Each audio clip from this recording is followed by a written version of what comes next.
On this video, I'm fitting 37s with no lift under my 2025 Jeep Wrangler Rubicon. All right, let's get right into it. Now, the first thing that's worth noting is this is a standard Rubicon, so not an X package and not an Extreme Recon. That's important to note because this Jeep only came with the 285/70 R17. Those other packages come with a 35-inch tall tire, a little bit more lift, and that's a pretty big difference, especially when you're trying to stuff on something as large as a 37-inch tall tire. Now, why did I want to do this? Partly because I just like how these four-door platforms look on a 37, and I know they perform well. Yes, I could go get a lift kit and do it, but I really wanted to see, can I just keep the stock suspension and stock wheels and make a 37 work? Now, the first thing I had to do is get the tires under the Jeep. For that, I went up to my local off-road shop, Low Range 4x4, where I had these mounted and balanced. Now, for tires, I'm using a 37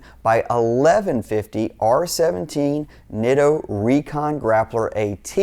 This is sort of an important part of this equation. Yes, I really like this tire. I like how it looks. It rolls really nice, and it's a good bit lighter than a 1250 and a lot of the other definitely more aggressive 1250s that are on the market. So 1150 is kind of a big deal. Number one, there's not that many manufacturers offering 1150s, but number two, if you're gonna keep the factory Rubicon wheel, it's important, if you want to stay within that sort of manufactured recommended spec, to go with an 1150 because it's really designed to work with a 7.5-inch wheel. It's perfectly okay. So this is a 17 by 7.5. That's what these Rubicon wheels are from the factory. I know plenty of people run 1250s on that, and I understand, but my goal was to not have a wheel spacer under the vehicle, so keep that factory poke, if you will, so the tire completely tucked underneath and in the wheel well. And I knew going with a 1250 that would be more difficult, especially with a lot of these true to size Nittos that are in the 37.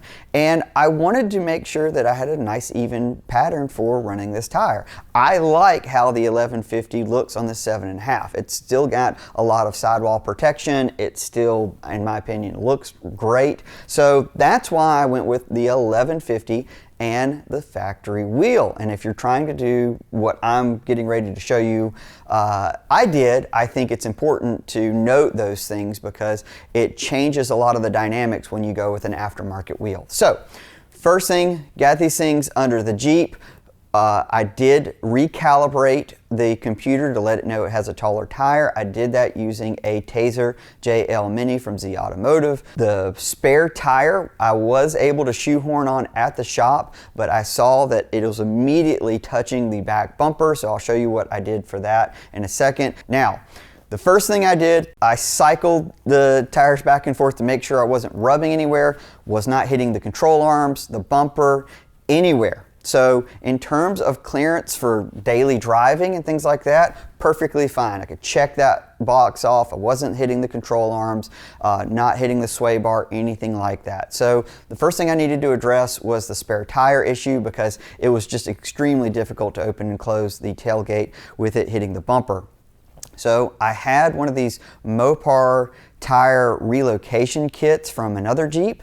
So I tossed it on. It literally just bolts right to the tailgate and moves the tire up enough so you can clear a 37. Now, I did not reinforce the tire carrier in the back, and that's something that long term, if I'm going to keep a 37 on the back of this, I will definitely want to address. But for now, I at least got the tire up and off of the bumper, so it's functional to open and close the tailgate. Haven't really noticed it rattling or causing a big issue. Long term, again, you're gonna wanna reinforce those hinges if you're gonna keep a 37 on the back.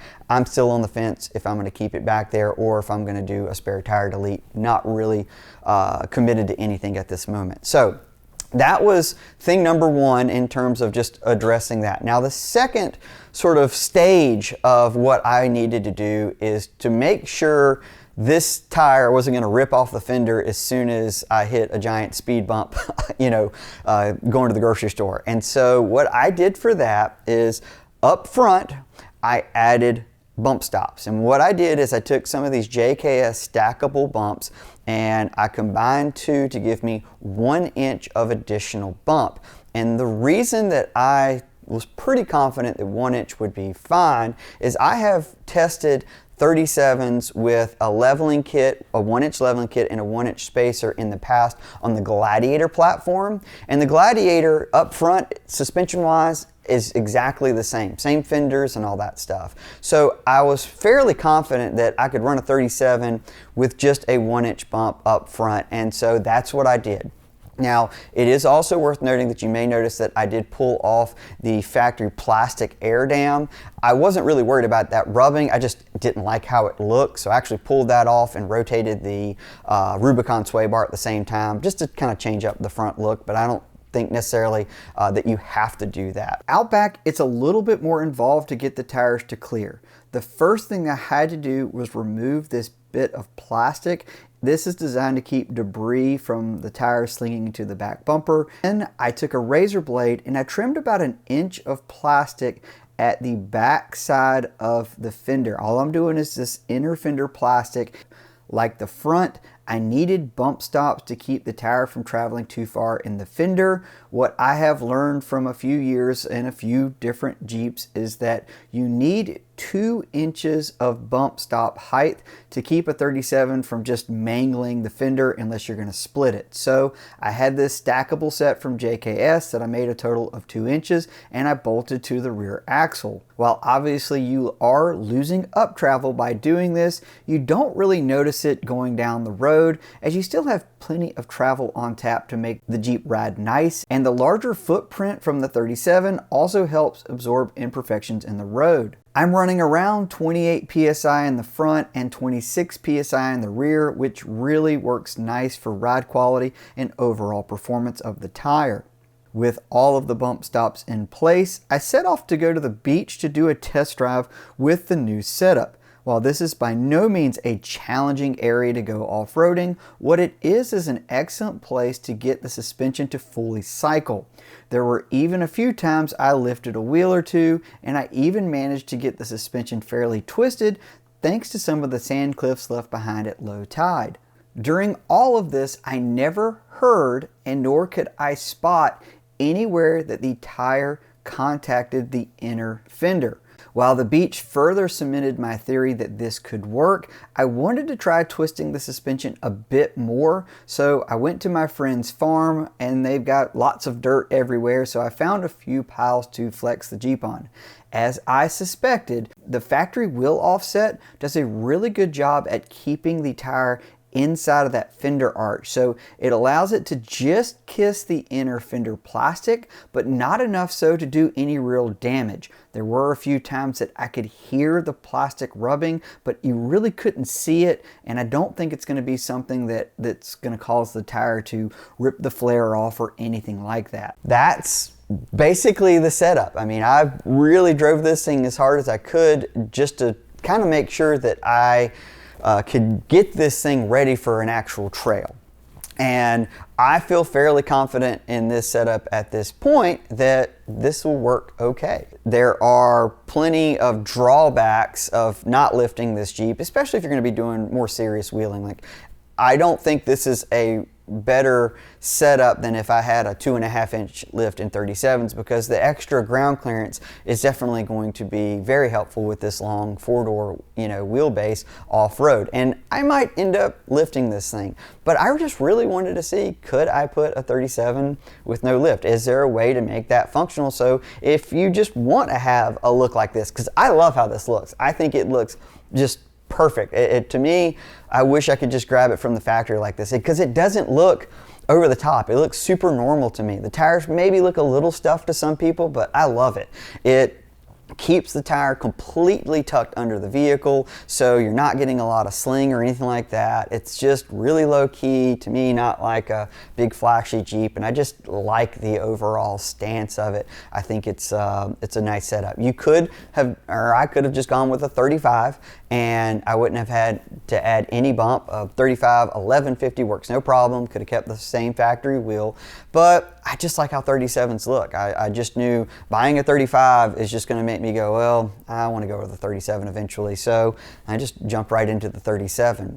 I will say this is the 3.6 liter with the 8-speed automatic. It's got 410 differential gears, and 37 is a lot for that. It's not that it doesn't work, you just don't see 8th gear as much. That is just the reality of that.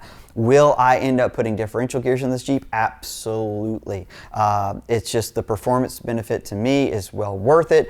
I'm gonna go with a 513 differential gear when I eventually do put gears in it, but it's not like you can't drive this thing down the highway at 70 miles an hour. It's just keeping 7th gear at 70 instead of you seeing 8th gear, really consistently.